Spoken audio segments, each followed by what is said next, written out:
Hi guys, Chris here, and welcome to my channel. Today I'm going to talk to you about the books I read between November 10th and November 16th. First up, I read The School for Good and Evil by Somain Chainani, and I gave this book 4 stars. This book follows two girls, Sophie and Agatha, who are chosen to go to the School for Good and Evil. Sophie has always wanted to go to the School for Good and Evil. She believes that the two people that will be chosen are her and Agatha, and that she will go to the school for good and Agatha will go to the school for evil. She's correct about both of them being chosen, but when they get there, Sophie is sent to the school for evil and Agatha is sent to the school for good. Agatha doesn't want to be there at all. All she wants to do is get her friend and leave. Neither one of them is happy with where they're at, but they have to learn to deal with their new realities. I found this book to be quite an enjoyable read. Sophie is like the pretty and popular girl, so it's quite interesting to see her try to fit in with her new classmates, who are anything but, as by looking at Sophie, you would assume she's going to be the princess of the fairy tale and not like the evil queen. Whereas Agatha is the complete opposite. She doesn't really have any friends outside of Sophie, so when she ends up in the school for good, she feels like she is the odd man out and sticks out like a sore thumb. It is really interesting to also see how the girls' friendship is tested during this story, as people from the school for evil are not friends with people from the school for good.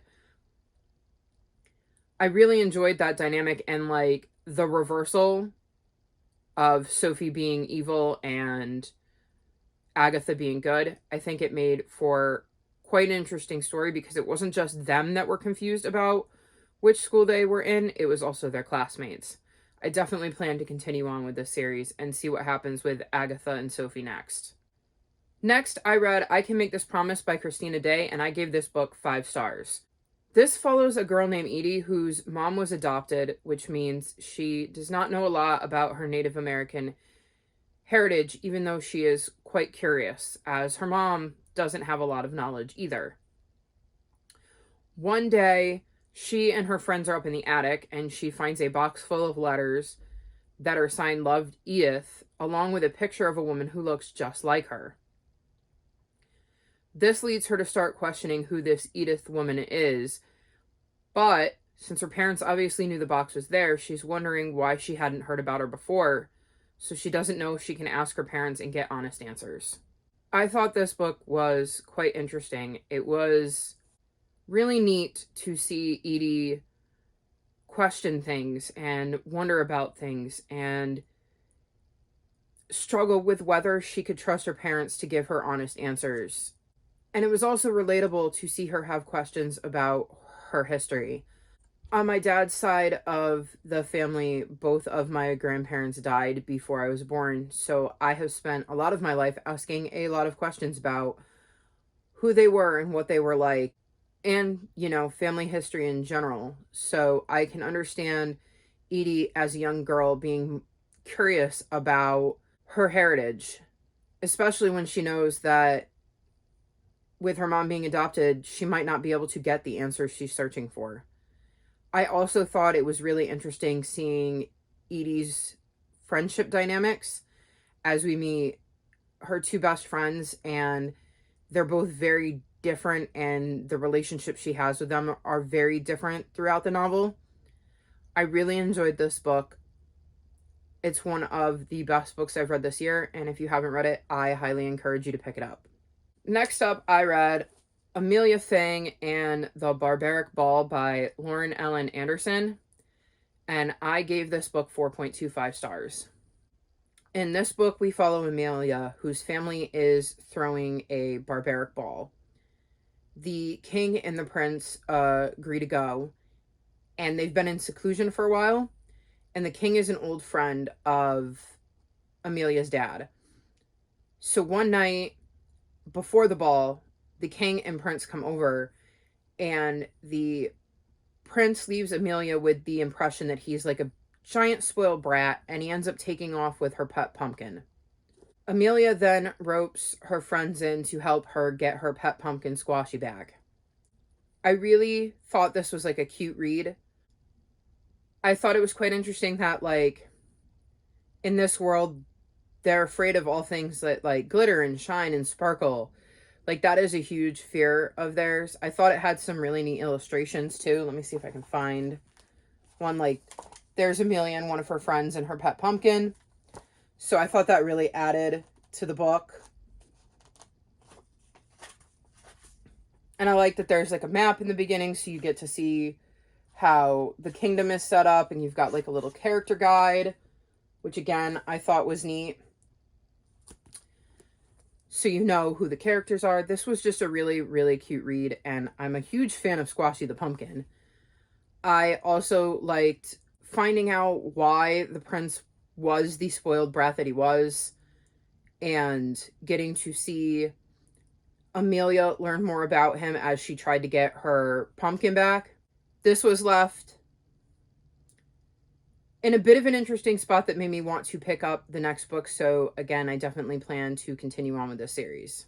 Next up, I read A Darker Shade of Magic by V.E. Schwab, and I gave this book 4.25 stars. In this book, there are 4 Londons: Red London, White London, Grey London, and Black London. They are closed off from each other except for a select few who still have the ability to travel between the Londons. And Cal, our main character, is one of those people. His official duties require him to travel from one London to the next, passing along messages for the leaders of each London. However, he also unofficially smuggles things back and forth across the borders to the Londons. This leads him to danger and leads him to crossing paths with Delilah. First she robs him, then she saves him, and then she demands that he take her to a different London with him. As those things are happening, however, things go pear-shaped, and Cal and Delilah have no choice but to team up together, not only to save themselves, but to save all the Londons. I thought this was a really fascinating read. I really enjoyed how Schwab made each London feel different. I really liked getting to see Cal's relationship with Delilah grow and learning about Cal's relationship with the royal family in the London he's from. I really liked Delilah and thought that she was a really badass chick, and despite not having the protections that Cal had, I liked that she wasn't going to back down or run from the trouble that they found themselves in. I'm really curious to see what happens next with these characters, and will be picking up the sequel at some point. Next up, I read Practical Magic by Alice Hoffman, and I gave this book 1 star. This book follows sisters Jillian and Sally, who grew up with their aunts.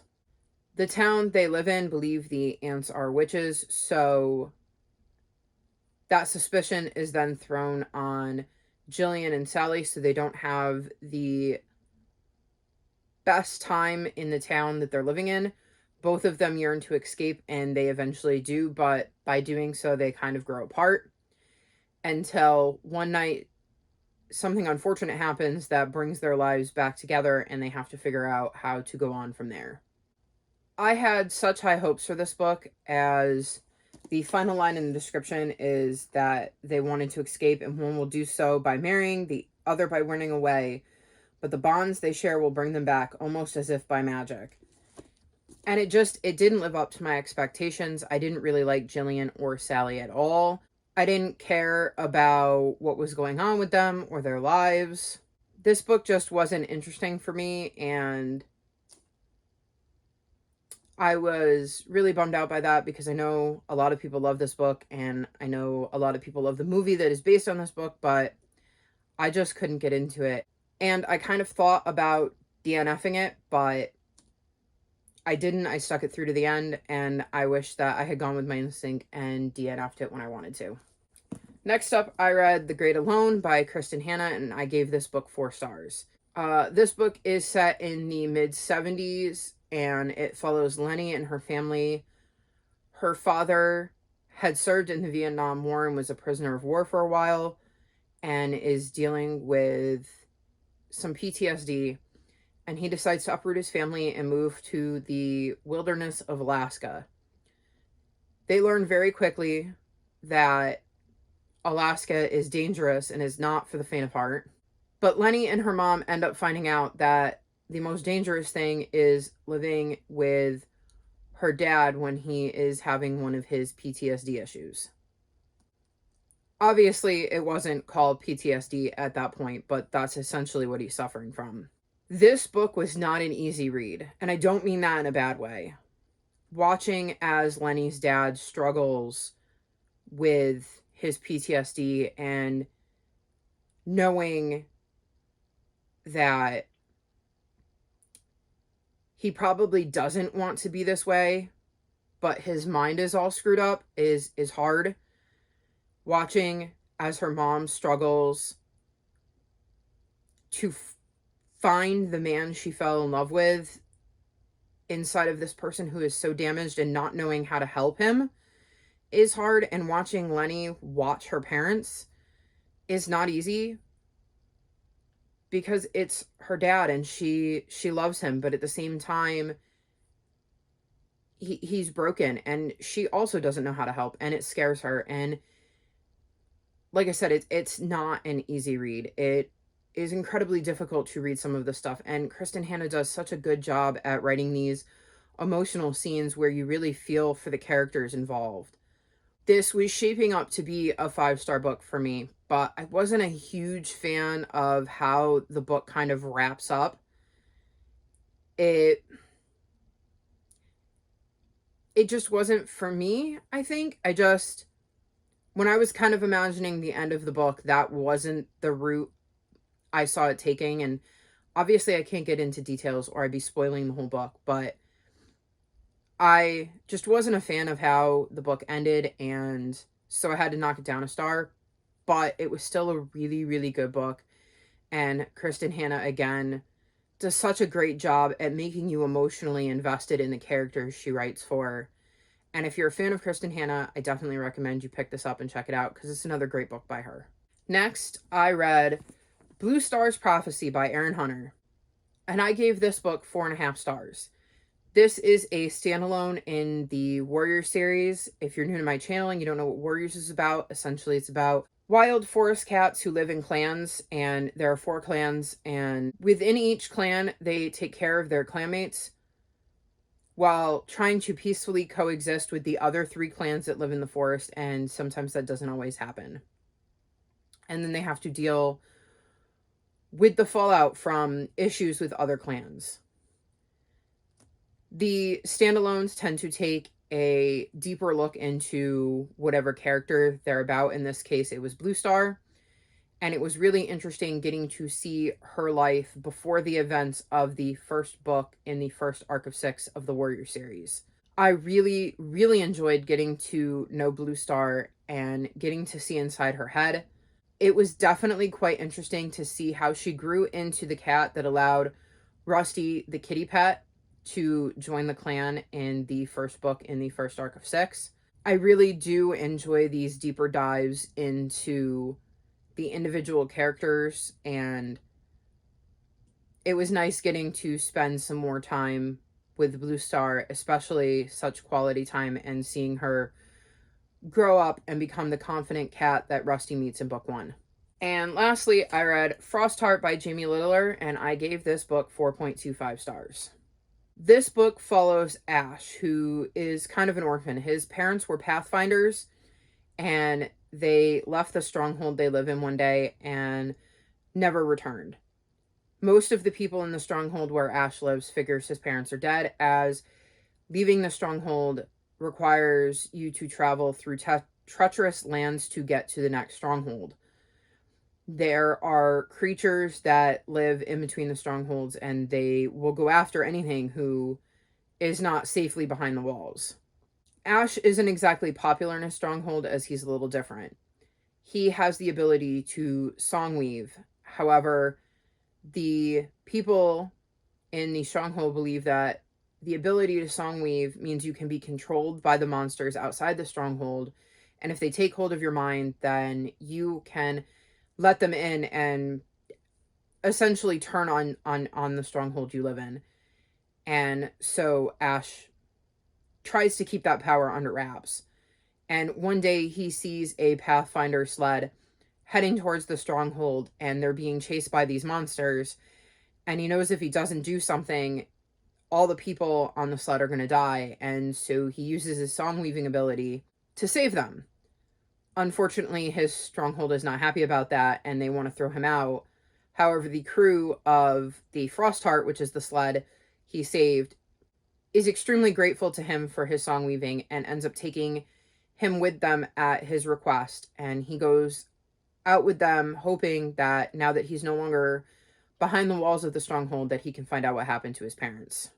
I really enjoyed this book. I liked getting to see how Ash kind of fit in with the crew of the Frostheart, as most of them didn't care that he was a song weaver, but there were a few that did, both in positive and negative ways. I liked getting to see that his last guardian at the stronghold, because he had bounced around through a few people, and when they found out that he could song weave, they ended up giving him back. I like that the last guardian he had went with him, because he took his promise to take in Ash seriously and couldn't just leave him on his own. I liked seeing Ash struggle trying to figure out how to use his songweaver abilities when he's spent his whole life downplaying them and not using them.